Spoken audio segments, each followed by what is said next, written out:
The second door. 1707. Is this another story? The mansion sat in ruins in that era. Not a soul resided within. The grandeur of the house was lost to the ages. It was in perpetual decline. Not a flower grew in the garden. Dust and dirt blackened the plaster. Cobwebs blanketed the corridors. Ivy shrouded the outer walls. It was not a pleasant sight. As hard as I tried to fight it, I could not stop the mansion's descent into disrepair. The depth of the previous owner's grief, or perhaps despair, was far too much. After the beautiful flaxen-haired family, people stayed away from the mansion. They had no heirs, so their bloodline swiftly vanished into the depths of history. Wow. That is sad. So Mel never found love. Nellie died. They all died just without any. Wow. That is crazy. It had been about 50 years since the house last had a resident. The forlorn property appeared as though it had been abandoned for centuries, and the occasional villager who stumbled upon it did not remain there for more than a day. My time there was rather solitary. That was perhaps the loneliest time of my life. Everyone who visited the mansion feared it, and it was left without anyone to become its master. I even came to believe that my time serving as a maid would come to an end in this era. However, one day, I noticed something out of the ordinary. As a servant of the house, I'm almost immediately aware of any new presence within its walls. And there appeared to be someone downstairs. Can you imagine just how delighted I was? What am I looking at? I'm confused. Though part of me was anxious about what kind of person I might find, the possibility that it could be you had my heart aflutter. So, resisting the urge to rush, I headed for the basement. The cellar was where red wine and smoked meat and other preserved foods were kept. Okay. By that point, the wine was practically antique. As I had expected, a man made his way into the cellar. Is anyone there? Although I am sure if referring to him as a man is entirely accurate. The beast. Oh my, this is quite something. What is that? The very first thing I sensed was almost an unbearable stench. The odor emanated from the man. I imbibed food he had carelessly rummaged through. Blood-red liquid spilled from the wine barrels, soaking the floor. His sunken eyes had a piercing, wolf-like glimmer in them. His teeth were sharp and yellowed, visible as he ripped into a chunk of meat. He grumbled in a seemingly inhuman tongue. I was looking at a beast. Or perhaps a half-beast. There was another source of odor in the room, though. It had something kind of a metallic tinge to it when I noticed this. And when I noticed this, I nearly passed out. The red liquid was not just wine, as I had assumed. The beast had, I presume, stolen a weapon from the village. A sword far too nice for him to lay on the floor by his side. I could hardly imagine how many people's lives he had taken with that blade. It was visibly wet with blood, even in the darkness of the cellar, but at the same time, it had an imposing gleam. The fine, luscious aroma of the wine could not mask the stench of blood in the beast. Holding my breath, I took a few moments to ponder. Ponder what? Oh, master, you know. Tell me, were you summoned here by the mansion? Did you come here knowing what kind of place it is?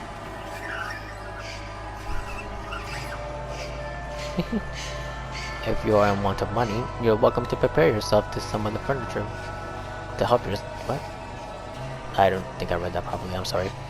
And I imagine the villagers would be willing to welcome you if you dressed yourself up a bit more like a person.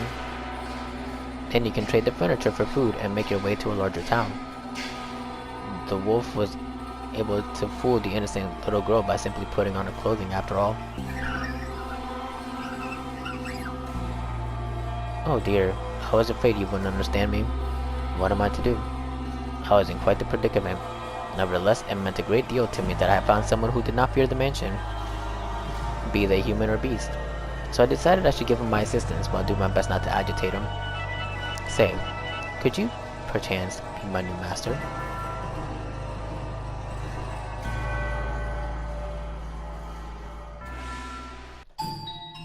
The mansion sat near the ocean. To say it was perched upon a cliff might make it sound rather intimidating. but you can see the beautifully clear sea through the windows, a glittering expanse of emerald and turquoise. If the mansion had been in proper condition, it would have been breathtaking against that backdrop. I even wanted to plant orange trees in the garden. Though it was a tumultuous era, the sun still shone bright upon the land, which only served to emphasize the house's unsightliness. Oh yes, perhaps I should give you some more background information. At that period in time, a war had just drawn to a close. Interesting. The once gorgeous wetlands were infested with crows picking at decaying remains. Bodies of soldiers fallen in battle continually washed up on the shores of coastal villages. The people wanted nothing more than for the curtain to draw on that deeply political contest. And when it finally did, the kingdom, with its richly fertile shores, was stripped of its independence, beginning a new era under a new rule. The people were exhausted, their spirits washed away, and the splendor of the ocean and sky did nothing to help. In my mind, the beast was emblematic of the times, emaciated and developed in the scent of blood. But the war came to an end. Thus the beast did not have to remain a beast, I thought. Did he? And so, I endeavored to make the beast more human-like. First, I needed to do something about his appearance. I would draw a bath, scrub away all the filth, and dress him in clothing left in the mansion. However, having sat unused for 50 years, the majority of garments had been devoured by insects and were of little use. So I searched the mansion top to bottom for anything the beast could wear, heated up some coals, and set to work on ironing what I found. At the time, steam irons had not yet been invented. We used plates of iron heated with coals. They somewhat resembled kettles. I even prepared meals for the beast in order to teach him proper table manners. Although with the mansion in a nearly uninhabitable state of disarray, there was only so much I could do in the kitchen, and the only supplies I had to work with what was left in the cellar. As such, I was not able to put to use the cooking skills I had learned in the flaxen-haired family's time. Now, you mustn't eat with your hands. Do you want to get your fingers and face dirty? You eat using a knife and fork. See, like this. I feel like I am teaching a young child. Oh. Oh my. What are you holding your head for?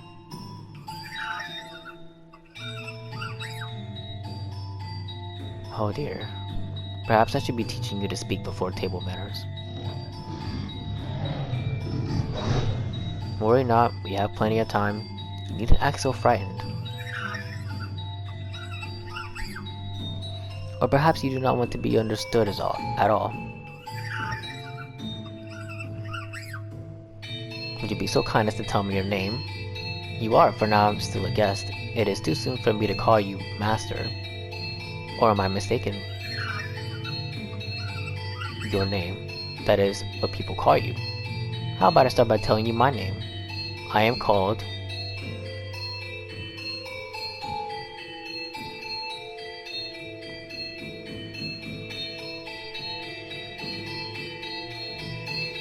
Bestia. Your name is Bestia? I see. Then that is what I shall call you, Bestia. My, you seem to be rather perplexed as to how I was still alive. You had, in fact, attempted to cause me harm. However, I am a servant of the house. The beast called himself Bestia. It is a curious thing.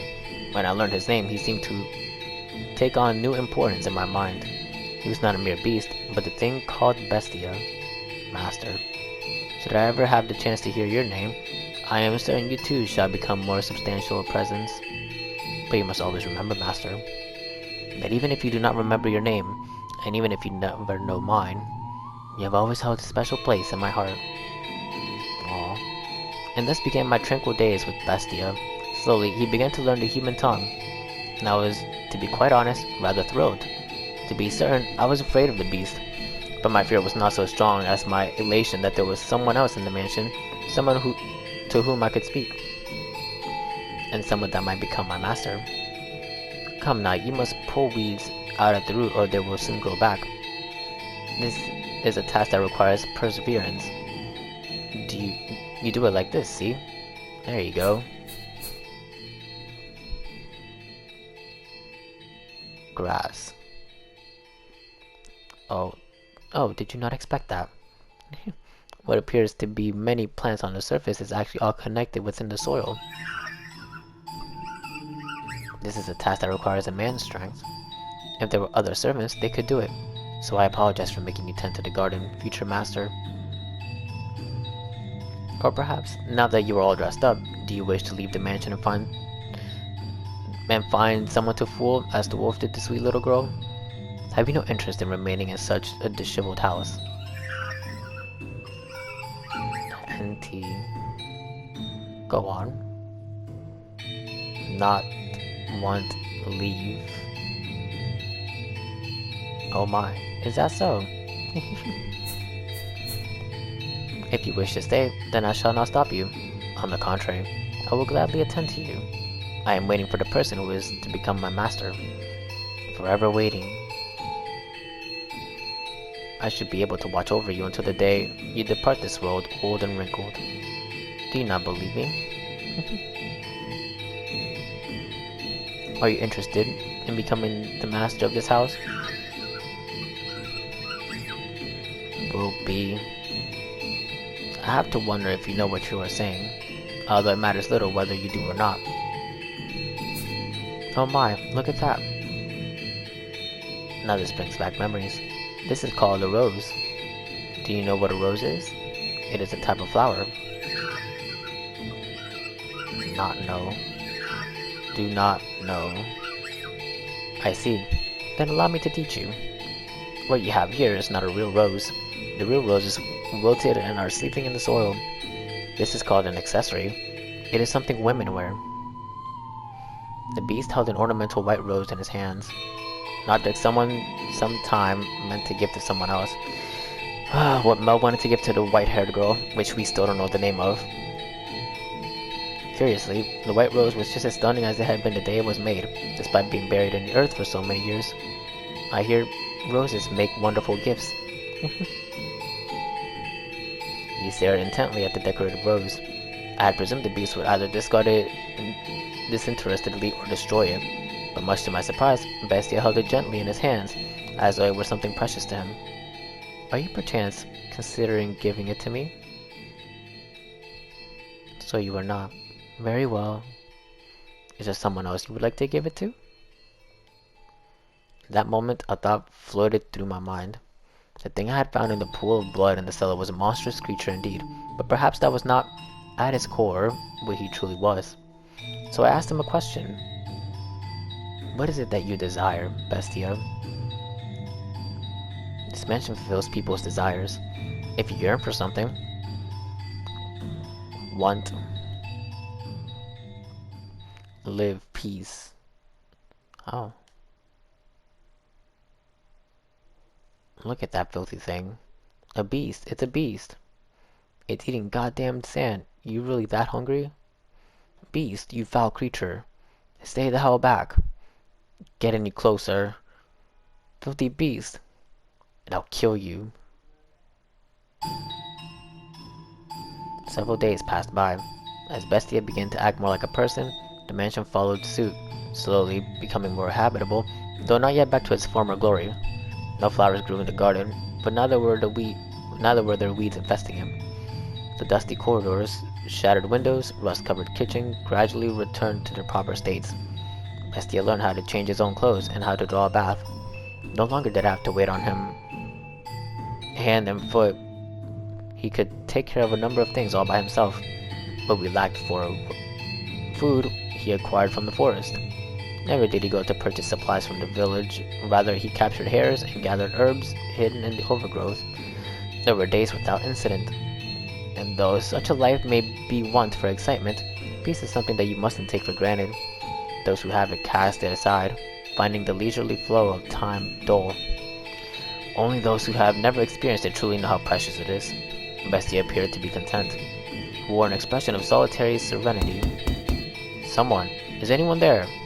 And then one day, a crack formed in the uneventful tranquility. Is anyone in there? Could you part with some food? I don't need much. Some food and water. Just a little.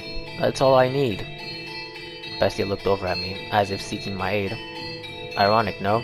It was the visitor who was truly in need of aid. I pondered it for a few moments, deciding that I could not simply turn away from someone calling upon the mansion. Had Bestia ordered me to not let him in, I would have followed his instructions, but he said nothing.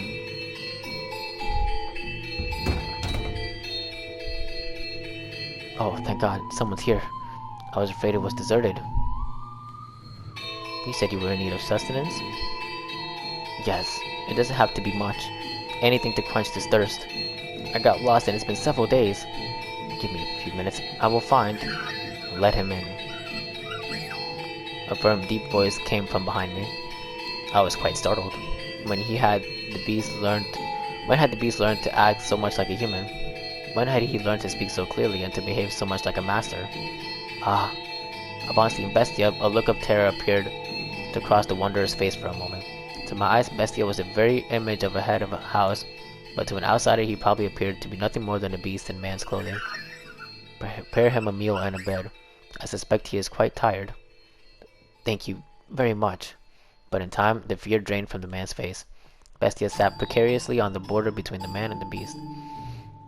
Though he still had his doubts, the wanderer revisited his first impression, deciding Bestia was human.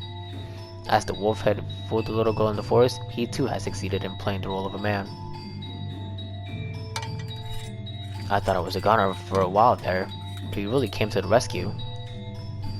And a meal like this on top of that, you really didn't have to. Though I guess that's not an appropriate thing to say as I'm eating. What kind of meat is this? Hare. It's damn tender for a rabbit. And here I thought it was beef. You have quite the skilled chef. Oh, is she the one who cooked this? Is she your wife? Oh no, I am merely a servant. A female servant, huh? Don't see that very often. This man's just full of surprises. I can hardly believe it. Lost for days, as soon as I think I'm dead, there it is. Thinking back on it now, it's miraculous. But why are you two living alone in a house on a cliff? Oh, I beg your pardon. Asking so many questions without telling you about myself. My apologies, just a little too excited to finally see other people. I am a merchant. I do international trade.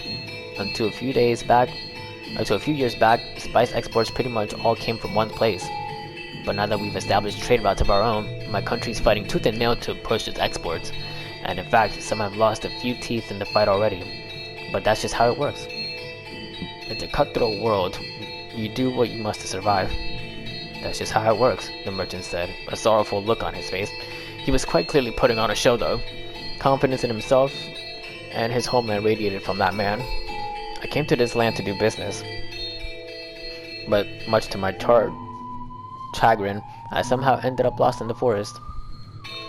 Had I wandered around much longer, I'd have lost the chance to ever see my beloved again.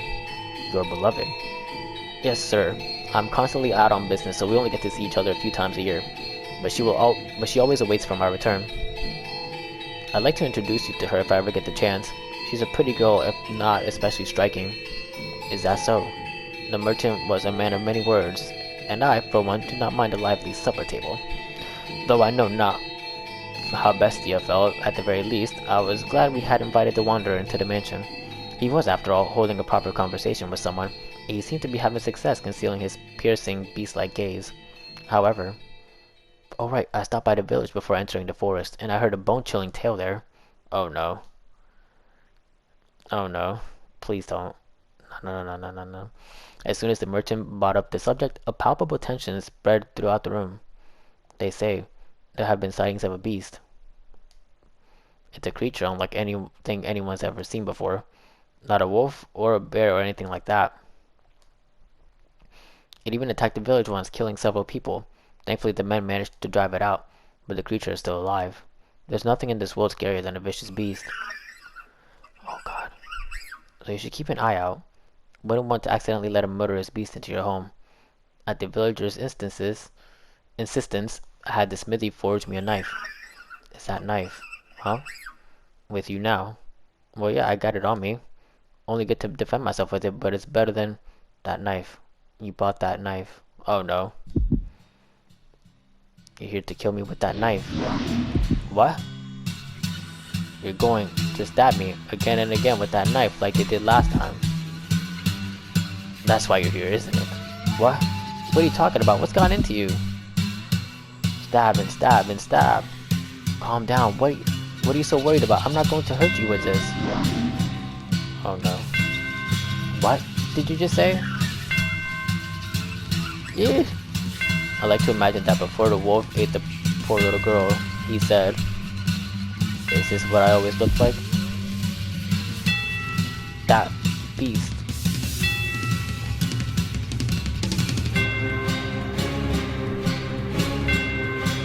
What is this music?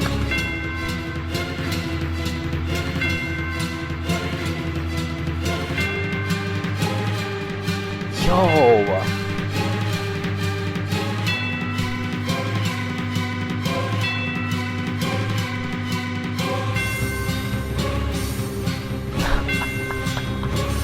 What?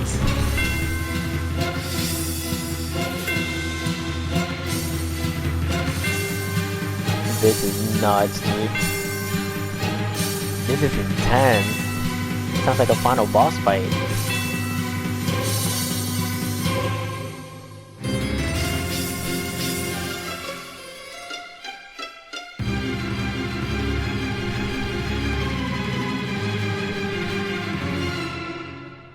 What? I'm sorry, I'm a musician. I wanted to go in as a music major for college, so this caught me off guard. Wow. What's your problem? What's wrong? Talk like a human. It's me. Stop! Stop! Stay back! Get in closer and I'll stab. Oh, why'd you say that? You act like you only just realized I'm a beast. Eek! That's right, I'm a beast. I killed them. Stay back. And I'll do the same to you. Help! In his hand, Bestia held his sword. Perhaps it had been hidden under the table, or maybe behind his chair.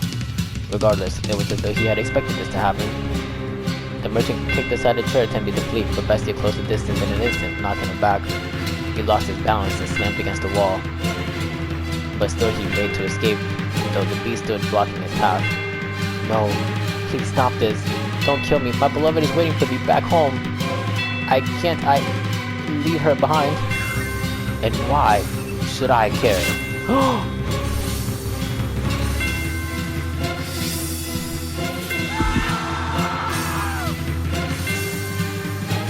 A dreadful scream echoed through the dining room.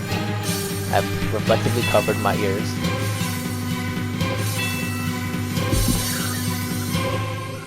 No one's going to come for you. This mansion is a long way from town. Help. That woman, where did she... Why isn't she here? She was just... Oh. You'll kill me if I don't kill you. And so I must show you that I will. I must show you that I'm serious. I must kill you or you won't understand. You just won't understand. If I don't show you firsthand, you won't understand. I'll make you understand. I'll make your flesh and bones understand. Kill. I'll kill you. I'll kill you. Jesus Christ. Kill you. Monster. That's right. I am a beast.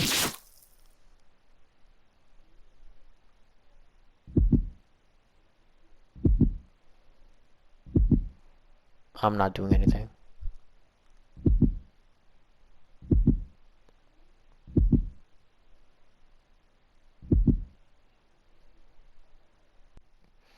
They had been enjoying a peaceful meal around the table together just minutes earlier. So what had triggered this? If I were to guess, the merchant saying the word knife is what caused the beast to snap. A simple, small thing set him off. I could not comprehend it. Bestia, who had said he wished for peace, was staring down at the ravaged corpse of the merchant, with a look of ecstasy on his face. Master, can you understand how he felt? Even just a little. Did he not yearn for peace, but for slaughter?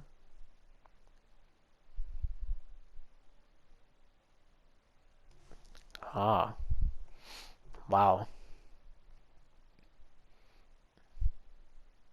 Oh, Well, hello. Alright, and that's it for today's shopping. And now the moment we've all been waiting for, snack time. There's nothing better than having a ham sandwich in the park. Oh dear, maybe I should lower my voice when I'm talking to myself. But it's so nice out, I just can't help myself. Does the weather have anything to do with talking to oneself? Not important. Food, food. If he were here, it would taste even better. I wonder when I'll get to see him next. Pauline? Pauline? There you are. Oh dear, what's gotten you so frazzled, Mom? Oh, Pauline. Wait, is that the family of the merchant? What is it? Did something happen? What's the matter, Mom? Mom. Pauline. This isn't like you, Mom. It's not like you at all. Tell me what happened. I told you to stay away from men who trade. Huh? Oh, Pauline. My dear daughter.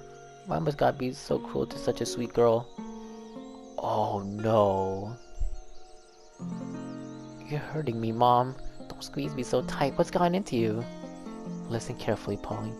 You must be calm and hear me out. Understood? Your lover, the beloved man you wait for, is dead.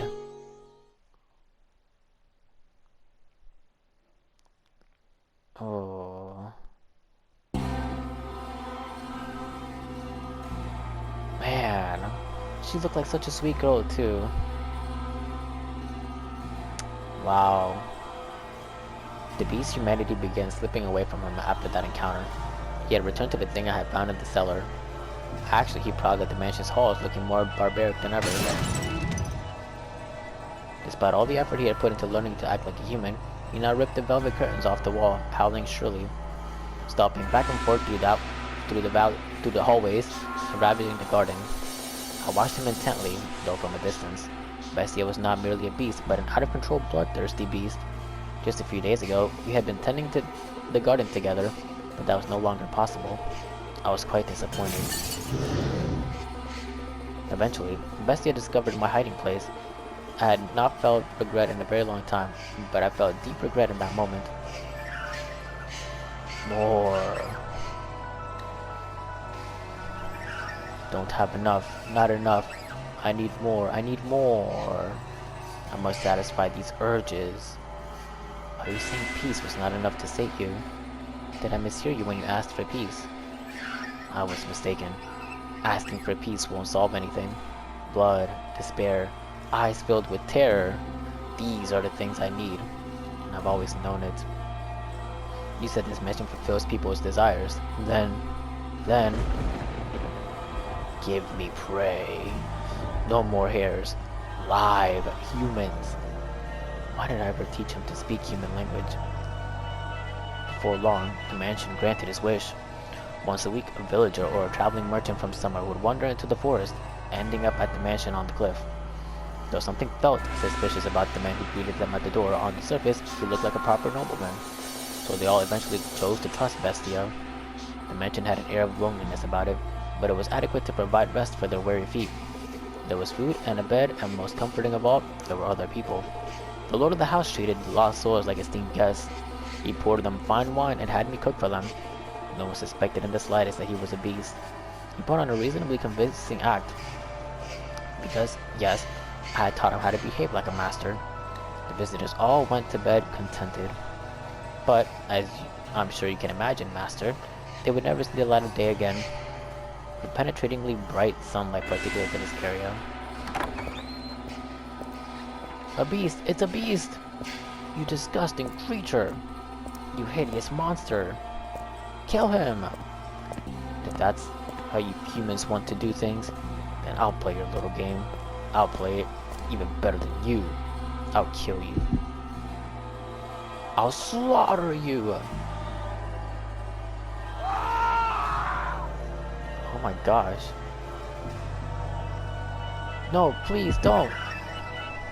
That's it. Cry for me. Beg for your life. Pray for my mercy. Weep and struggle and suffer and die. No one understands. No one can possibly understand my despair. What did I ever do? Was it just because I'm a beast? When did I become a beast? Why do beasts have to die? Beasts are savage, and so they must die. I'm a beast, therefore I'm savage. In which case, I'll kill them. I'll show them what makes a beast so terrifying.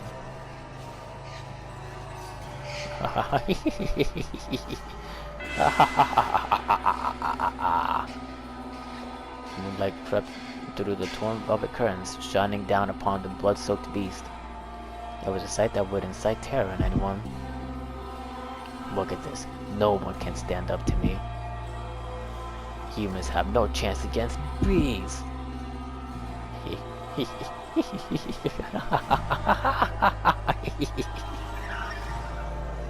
More. I need more. Give me more prey. The mansion continued to sate the beast's demented craving, sending not one, but multiple villagers into his claws, into these blood-stained walls, off which echoed his monstrous howls. Stop, please. I'm begging you, spare me. Oh God. Sorry. I'm not familiar with your god. Beasts have no need of gods. I have a wife and a son back at the village. Please, let me return to them. Why don't you bring them back to me? I'll send them to the same place you're going. I'm with child. Please, let me go. Are you now? In that case, I'll kill the baby first. You damned monster! That's right. I'm a monster. And by killing, no one can defy me. I have to show the world that beasts are the most frightening things on this earth. The beast began to change his style, making sick banquets out of his kills. Some days he would tie his guests up in the cellar, playing with them for hours until they finally died.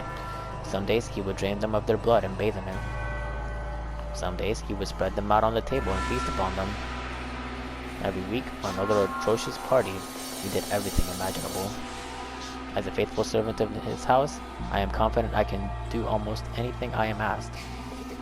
Though you can surely imagine my surprise at having to use the cooking skills I learned while serving the flaxen-haired family to do that. I can only wonder if it actually tasted any good. Bestia's peculiar sword was always with him for his twisted banquets of self-gratification. However, much blood-stained, it never lost its sheen. It was as though the sword drank of the flesh of humans. Master, can you imagine just how wretched I felt? The mansion, once a beautiful sight to behold, reeked of death and acrimony. The stench of rotting flesh seeped up from the cellar. Even the years it spent forsaken in ruins were preferable to that. Or perhaps I only had myself to blame. It was I who had invited the beast into the mansion. More, not enough. This isn't enough to satisfy me. But Bestia still sought to hold more of his preserved parties. Lost villagers were no longer enough to quell his urges. He was, indeed, a genuine beast, and in time, this is what he began to wish for. Can't you get me any better prey? Something truly exquisite? Like what? The perfect prey to quench this maddening thirst of mine. Do you know what he meant when he asked for the perfect prey, Master? Yeah, I'm kinda curious. This is... we need more background of the beast. I get he was condemned, but like, where did this all come from? How were you first starting to be condemned? Like, who was it? Perhaps a hero, someone courageous enough to stand up to him, with whom he could enjoy a battle to the death. Perhaps a dazzling young nymph to satisfy his other primal urges. Or perhaps what he wanted was not human at all, but a demon or a phantom. I would soon find out, as the mansion attempted to grant his wish, bringing yet another guest to the house on the cliff. Was it a war hero? Because I remember there was a war there, but now the war is no more. If the devil guides us, if God guides us, then perhaps I could accept that this was fate. Then it makes sense that I am here. Come on. Is anyone there? I've lost my way. Would you please be so kind as to spare me a little food? Ah, there it is. There comes the poor little offering. They never learn. They just keep coming again and again. The mansion keeps granting my wish. I would be glad to provide you some food, and you are welcome to stay the night. Get some rest. I will have a room prepared.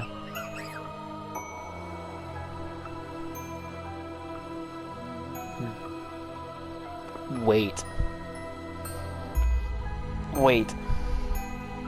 Wait. Wait. No. Stop. Stop.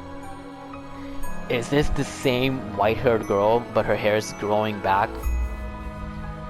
Oh my god. No way. Oh, no way. Yes. Come on, white-haired girl, please don't die. Then, I suppose I shall take you up on your generosity. I have been wondering for a very, very long time. What was that, master? You recognize her? I imagine you would. That white hair, those red eyes, the skin the color of her fleshly fallen snow, and that flawlessly beautiful visage. You cannot possibly mistake her for anyone else. And no, it is not someone who happens to resemble her. I can understand why you would be surprised, master. At first, I could hardly believe my own eyes. The wanderer knocking on the door that day was the very same fair-skinned young woman who visited the mansion so many years earlier. Yes, she's still alive. Thank goodness. I mean, she still looks great, even with short hair. The white-haired girl must have spent many, many a night in the forest. Her crystalline skin was covered in red scratches from where she had brushed against stray branches and tree bark. She had even lost her shoes and was standing there barefooted, looking quite disheartened. But that did not make her any less beautiful. In fact, you can just imagine the dense forest canopy parting to allow the sun to shine down upon her. Don't tell me the beast falls in love. Don't do it. Wait, have all the victims been nothing but men this whole time? I think they were just men this whole time. Oh my gosh. Don't tell me he falls for her. The beast appeared surprised by her angelic beauty as well. It seemed as though all the madness drained from him in that moment.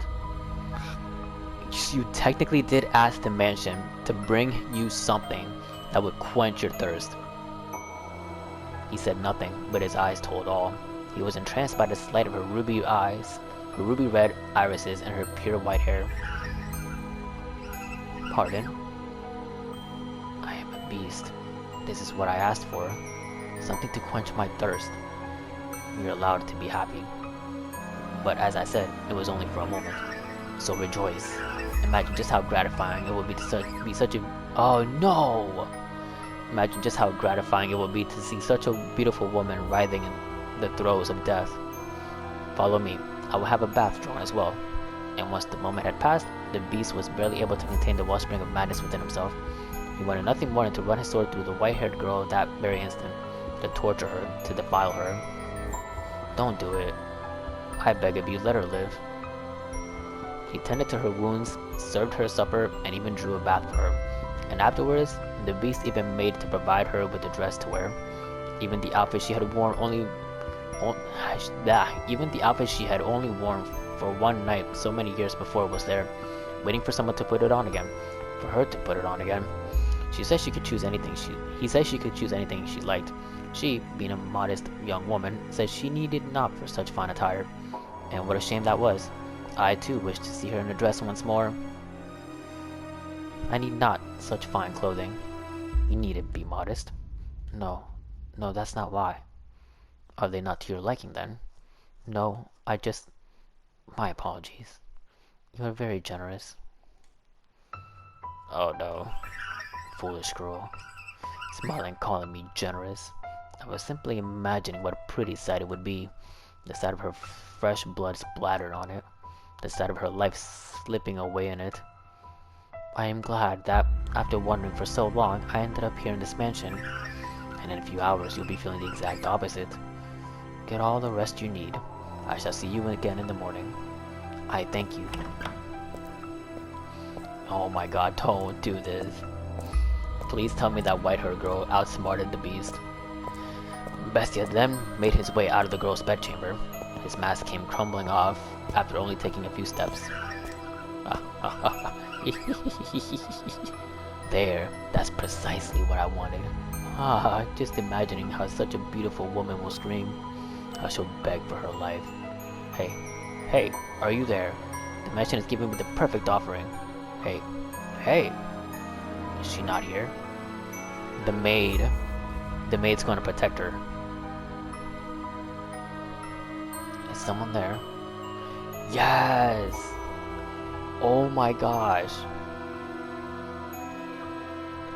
Whoa. No, hold on. Keep reading. Yes, I came by to ask if there was anything you needed.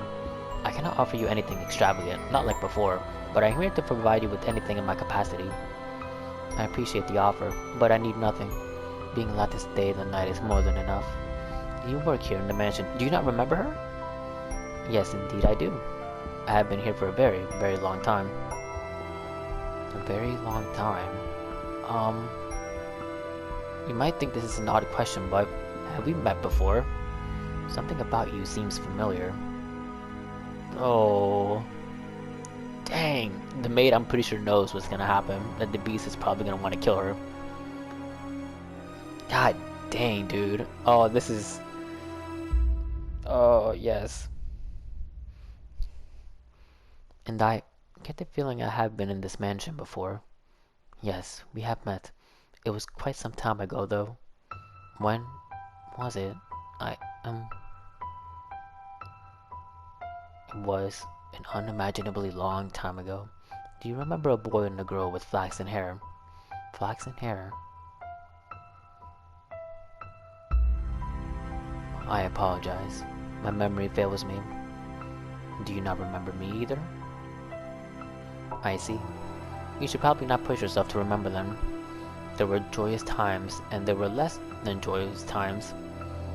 But would you be so kind as to answer one question? What might your name be? My name? My name is... Oh, come on! Why would you? Is it Morgana? Hold up. M-O-R-G-A-N. I don't know. I give up. I see. So you are... Again.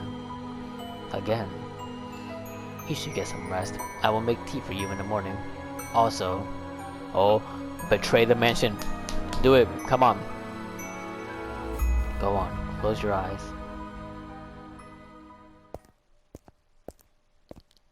But Bestia never waited for morning to come. With his sword that smelled of blood hanging from his hip, the beast slowly, ever so slowly, crept toward the room where the white-haired girl slept.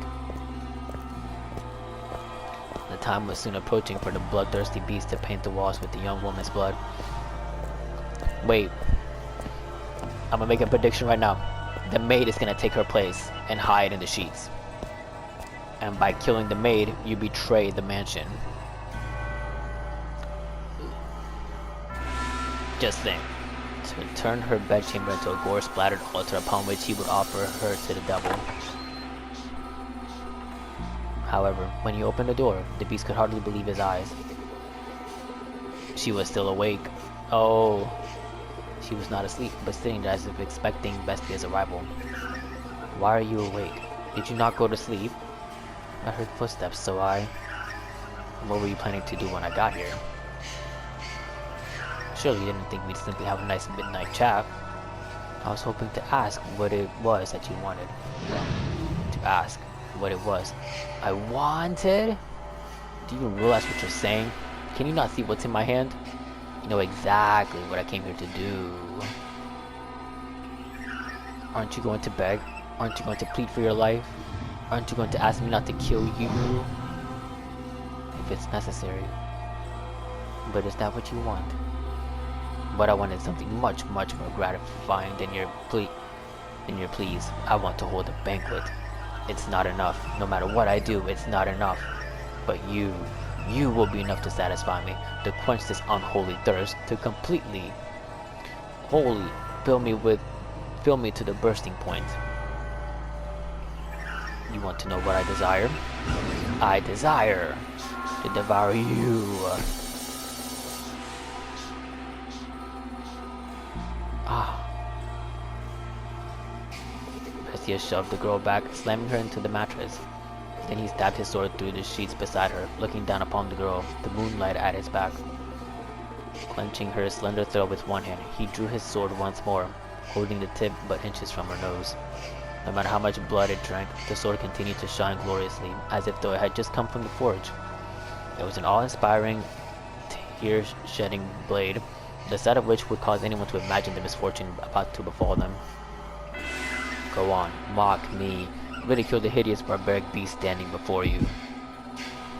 From the moment you saw me, you thought me unsettling, no? But you averted your eyes. Because I had food for you. Because I gave you a place to rest. You pretended not to notice the beast. This is retribution. Retribution for you damned humans. So beg for your life like they all do. Cry, plead for mercy. If you say that you are ugly, then I must be equally ugly. What? What came from the girl's mouth was neither a plea, nor an insult, nor a scream. Full-grown men had wept before him, and yet this slight young woman did not. I knew it! It was nothing but men. Despite this terrifying beast being upon her, moments away from extinguishing her life. Even I almost shrieked in fright. Bestia could believe neither his eyes nor his ears. Do you not fear me? Can you not see what I'm about to do to you? What am I to be afraid of? I'm threatening to murder you. To rip your intestines out with these claws and watch you die in agony. I enjoy it more than anything in the world, filling others' hearts with fear. The more lives I take, the more I enjoy it. I am a beast, driven by madness. What he expected was for the beautiful girl before him to desperately implore him for mercy. He wanted nothing more than to see despair seep into every corner of her red eyes. For he believed that it would be a truly sublime moment, euphoria, unlike anything he had experienced before. Bestia prodded her with his singular sword, poking a slit in skin smoother than silk. You see me as pitiful, and so you are offering me release from my fate. Oh, no. But she did not do as the beast wished. She looked up at him with sympathy rather than fear. This rattled the beast. He had never once seen anyone respond to him that way. What on earth are you talking about? What is going through your head? Pity? Release? Do you not comprehend the situation? How can you be so calm? Scream, cry and shout, beg for me to spare you. Throw yourself at my feet. Throw yourself at my feet. Otherwise, I am a beast. A beast that never tires of killing. To me, you appear to be a person. Game over. You're lying. You listen to the things I say, and you respond with your own words. I was taught how to speak.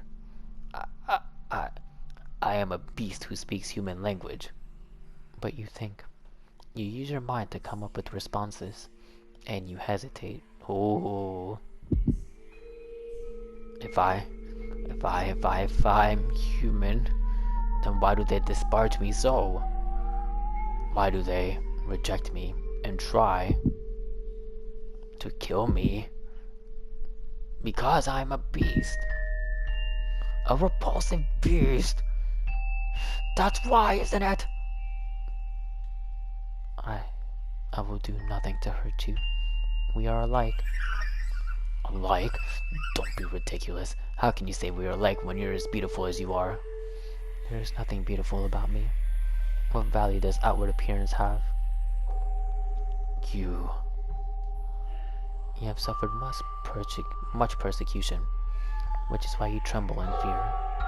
I am not trembling. I am not afraid. I can hear the cries of your heart. What on earth is wrong with you? Why are you not afraid? Why do you not scream in terror? I am afraid. but more than fear. I feel like I now know what my role is. Your role. If you will have me, then I would like to remain here in the mansion. Are you mad? I will eventually kill you, torture you, put you through hell, make you wish you were never born. That does not change my mind. Please, allow me to stay. I find it very hard to believe that what you want deep down is to hurt people. And I get the feeling that I am meant to be here. That is my role. Bestia was at a loss. He was, perhaps, afraid of losing this girl who did not fear him, and even attempted to embrace him. She behaved too differently from all the other humans he knew of, who only ever harassed and pushed him away. Why are you so kind to me, to this beast, this murderer? Bestia's sword slipped from his hand, hitting the hard floor with a metallic whine. When the sound died down, the white-haired girl extended her hands for the beast with the utmost of affability. Her fingers were white as freshly falling snow, something this area never saw. They traced his distinctive frame, they ran along his unusually shaped nose, they slid across his rough, yellowed skin, they drifted around his rather small eyes. The beast trembled once more, this time not out of twisted desire from deep within, but from the unimaginable comfort of physical contact. Her fingers moved so gently, so pleasantly, wrapping him in their warmth. Are you crying? A single teardrop slid down the arc of her finger. Looking to her clear eyes, Bestia came to a realization, and at the same time, he felt somewhat dismayed. You are without sight. Wait, is she blind? Taking the throes of his primal urge, the beast had not noticed, but there was emptiness in the girl's eyes. She appeared to be gazing far into the distance, not focused on the man, despite being close enough to touch him. Okay, so it was metaphorically speaking, okay? Tears had begun running down Bestia's cheeks earlier, when she had called him a person. But it was not until one of those droplets had slid across the back of her finger that she had realized. She would, indeed, have no need of extravagant dresses. After all, she could not see what she was wearing. Oh, no, it's true then. What? That is correct. I am blind. But whoever decided that reality is only that which can be seen. Yo. I know not what appearance I have. In the darkness, everything is as one. There is no difference between beast and man. If you were a beast, then I too must be a beast. To call the girl a beast would be paramount to eating sugar and insisting it was salt. Do pardon the trite analogy, please. But you know rather well, master, that the white-haired girl was not at all what you would call a beast. Not simply in appearance, but all the way down to her core. There was nothing beastly about her. Her words brought him faint pain, but the beast still felt on some level that he wanted to keep her at his side, to see what would happen. His next words were in large part impulsive. I am grateful you cannot see. Without exception, everyone who had wandered into the mansion had lost their lives before the sun rose the next morning. She was the first visitor who had not met this fate. Over time, Bestia's madness gradually subsided. He even began to seem rather tame. He would hardly believe it was the same beast who had once reveled in those perverse festivities. He was, I imagined, at a loss for how to behave. I, too, would be flustered in the constant presence of such beauty. But it was not just her appearance. She had said she wished to live with him, a beast who had committed countless atrocities. Perplexing indeed. What is the matter? Do you honestly not fear me? Do I appear to be afraid to you? No, you do not. But you would. If you could see me, you would react the same as everyone else. You would mock me, you would despise me, you would want to kill me. You don't know what I've done, because you can't see. I enjoyed it. I basked in their terror. So why? Why do I not want you to find out? I don't want you to know how many people I've tortured, how many I've slaughtered, how much blood I've imbibed. All the horrible things I've done. Horrible. I'm aware that what I've done is wrong, but I relished in it. I wanted for so long to slaughter them. I desperately desired to see blood, human blood. What is it I crave? Murder Or slaughter? No. Acceptance. I said that I had no need for peace, yet here I am. Is something the matter? No, some tea. Oh, shall I make some? Are you thirsty? No. I made some tea. It's probably cold by now.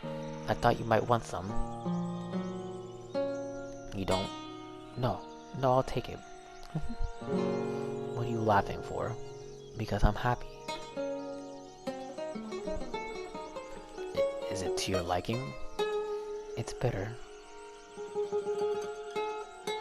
Their life together began quietly, their days without event. They had no extravagant meals.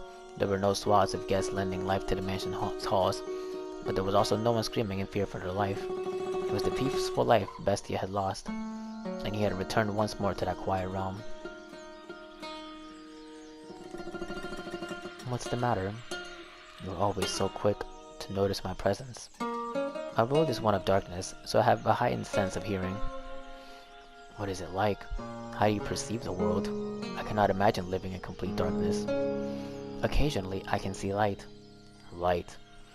Yes, not a radiant light, like the sun, but a soft light floating in the darkness. Like a candlelight, I suppose. That only perplexes me all the more. I find it difficult to understand what you are describing. Is that so? It's difficult for me as well. I am not sure how to explain it. But it's not complete darkness. I can sense your presence, for instance, and I can tell how windy it is from the way the windows vibrate. And also, I also feel as though I can sense the wavering of emotions. The candlelight begins to flicker erratically, from fear, intense sorrow, or other similar emotions. My emotions. I do not know. It could be yours, and it could be mine. This mansion is a very peculiar place. The candlelight is always wavering, and yet it seems somehow stable. It makes me feel as if though this is where I belong. I don't think I understand. I am a beast, and so I lack the intelligence. But you... I am going to go hunting. Is there anything you would like? Whatever you like. Alright then. If you find any fruit, that would be nice. Fruit.